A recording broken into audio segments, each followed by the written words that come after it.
Olá pessoal, espero que todos estejam bem. Hoje a gente vai retomar as nossas aulas e eu fiz esse pequeno vídeo de introdução novamente, de retomada das nossas aulas, porque a gente vem de um primeiro bimestre muito comprometido. A gente teve quase que um mês, né, de, bem dizer, só de feriados. Então isso comprometeu muito, porque apesar de eu colocar o conteúdo no grupo, vocês me repassarem, muitos de vocês fizeram as atividades, assistiram às aulas, meus parabéns, eu agradeço e parabenizo vocês. Isso, assim, para mim que sou professor, é algo assim de muita felicidade, ter alunos que mesmo sem ser a obrigação, fazem aquela atividade. E ao mesmo tempo teve a parte boa que graças a isso a gente não terminou o nosso bimestre atrasado, como muitas escolas, agora que estão vendo o segundo capítulo, o terceiro, nós já estamos no nosso... estão vendo agora ainda o segundo capítulo, já estamos nós no nosso terceiro capítulo. Na semana passada nós tivemos a abertura do projeto Peteca, o que mais uma vez prejudicou a nossa aula da sexta-feira.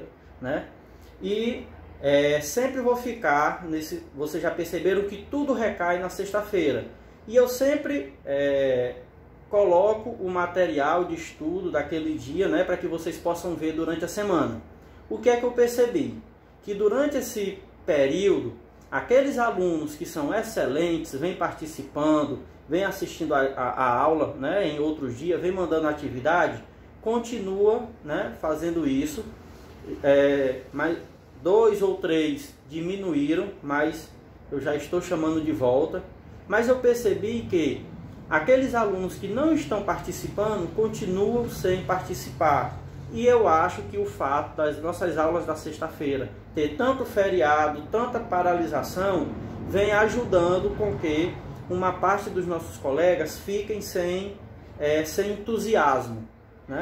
E aí, eu notando que isso está prejudicando a nossa turma, venho fazendo esse trabalho mais chato, de puxar novamente. E para dar continuidade, eu estou fazendo esse pequeno vídeo de reintrodução ao nosso conteúdo. A gente já sabe que no nosso sexto ano, o nosso objetivo é estudar o período da história chamado de Antiguidade.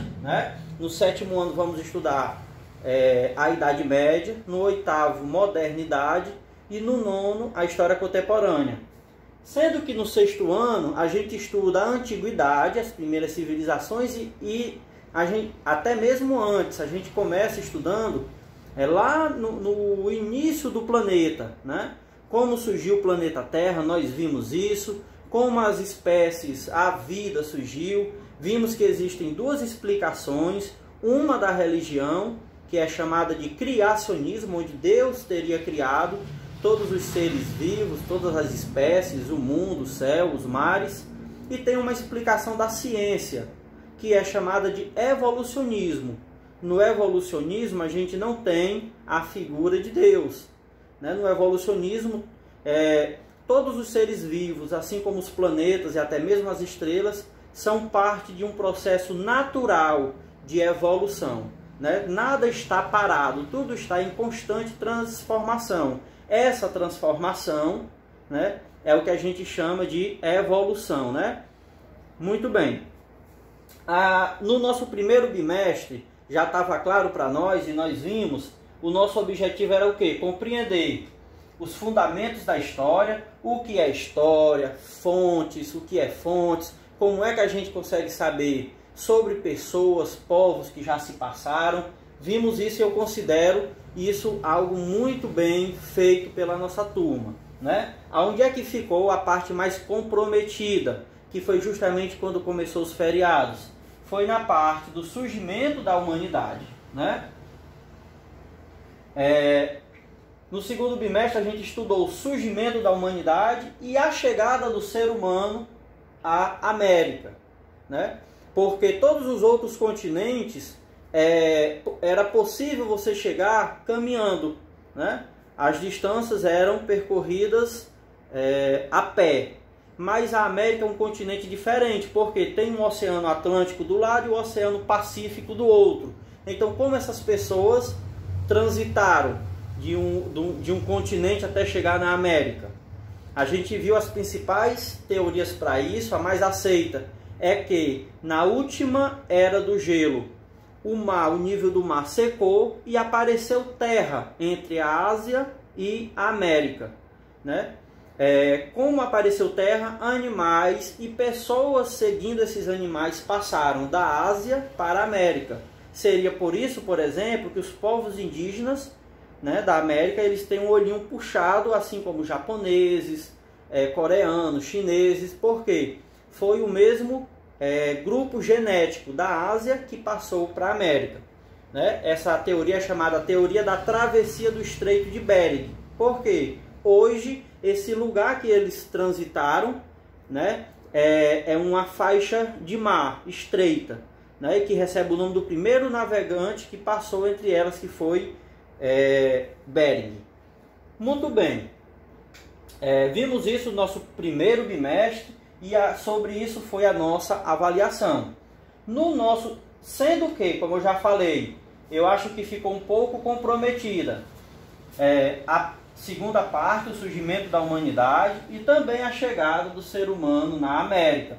Né? Essas duas partes ficaram um pouco comprometidas para parte da turma, porque a outra parte nós vimos as notas, foram notas ótimas, 10, 9, 7, 8, né? Houveram notas menores, mas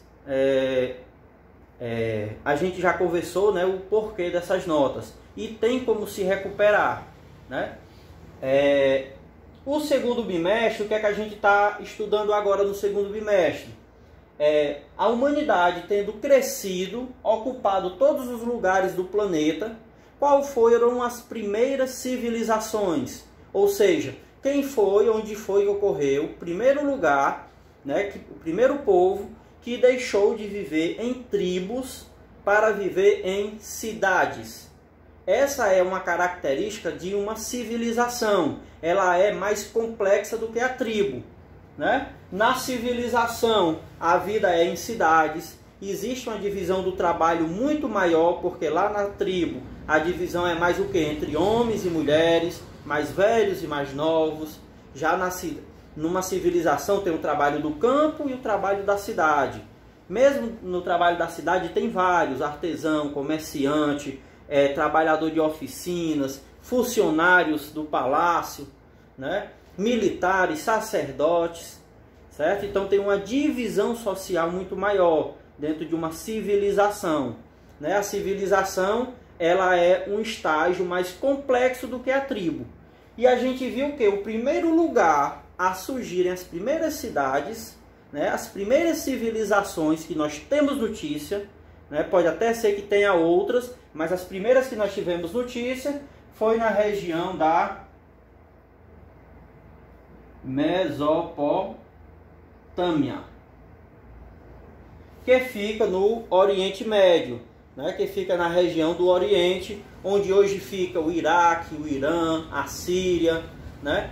E a gente viu também que essas primeiras civilizações, elas surgiram nas margens de dois rios, o rio Tigre e o rio Eufrates. Por que isso? Por causa da fonte de água, né? A água era a fonte para as plantações, para gerar comida, produção para todas as pessoas, senão não tinha como tanta gente morar em uma cidade sem ter alimento para todo mundo. E também era a fonte para as pastagens e a criação dos rebanhos de animais. Então, sem os rios, não teria sido possível surgir as primeiras civilizações.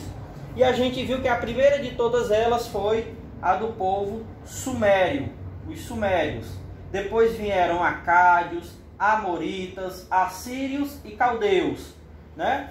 Todos esses povos iam se sucedendo no poder da região, né? Eles iam brigando sempre entre si e quando conquistava a região, tomava as cidades para si, né? E iam dominando a região até que viesse outro povo e por sua vez conquistasse, tomasse as cidades para si e passava outro período no poder, né? E a gente viu que nas primeiras civilizações surgem muitos dos elementos que fazem parte da história da humanidade até hoje, como por exemplo as cidades. As cidades vão surgir com as primeiras civilizações, com os sumérios. A divisão social, para ficar mais simples a gente entender, a divisão entre ricos e pobres surgiram junto com as primeiras civilizações.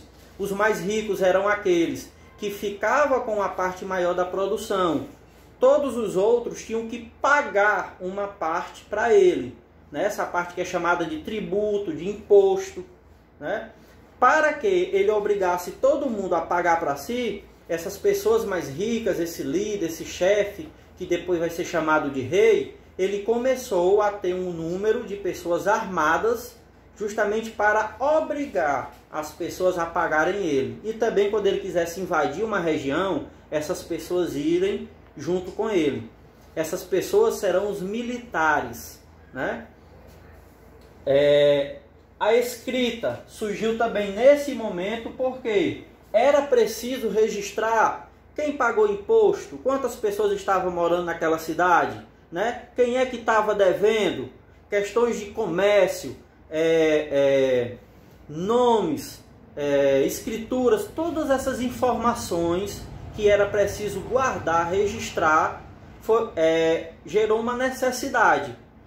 Foi para isso que surgiu a escrita, que o primeiro tipo que a gente conhece até agora é a escrita cuneiforme, desenvolvida pelos sumérios. Cuneiforme porque ela era realizada, vocês viram na explicação, e vão ver hoje de novo, a partir de gravetinhos em forma triangular, que a gente chama de cunha. Ele ia marcando o barro mole, depois a placa de barro era botada para secar no sol. E aí, depois de seco, ficava registrado ali, né? E vimos também que, por exemplo, o rei Acádio, Hammurabi, ele levou ao surgimento, à construção, à elaboração do chamado Código de Hammurabi. Como assim? Um conjunto de leis. Foi a primeira vez que as leis foram escritas. Antes disso, as leis eram apenas faladas, né? E o rei Hammurabi, da Babilônia, que era a cidade capital dos acádios, decidiu registrar, né? Escrever as leis. Eram mais ou menos 282 leis, né? E qual era o princípio dessas leis, né? Que todas as que ela obedecia, era o chamado princípio de talião, ou seja, olho por olho, dente por dente. Então, se você causasse a morte de alguém, né, você iria pagar com a própria vida. Se você roubasse alguém, você iria ressarcir aquela pessoa. No entanto, isso não valia para todos, porque as primeiras civilizações, elas tinham uma divisão social, divisão da sociedade, em forma de pirâmide. Os mais ricos vinham acima, né? Quanto mais abaixo vinham militares, sacerdotes, comerciantes, artesãos, por último, camponeses e escravos. Então, as pessoas não eram consideradas iguais. Se você era um homem livre e, por exemplo, você matou um escravo, você não iria morrer por isso. Bastava que você pagasse o dono do escravo com outro escravo, certo? Então, o Código de Hammurabi tinha por princípio o princípio de talião, olho por olho, dente por dente, sim, mas apenas entre pessoas que eram consideradas iguais, né? Entre homens livres e escravos, os escravos não eram considerados iguais. Então, a gente faz aqui esse resumo e vamos passar para a nossa explicação melhor, que é da aula de hoje, tá bom? Um abraço, pessoal.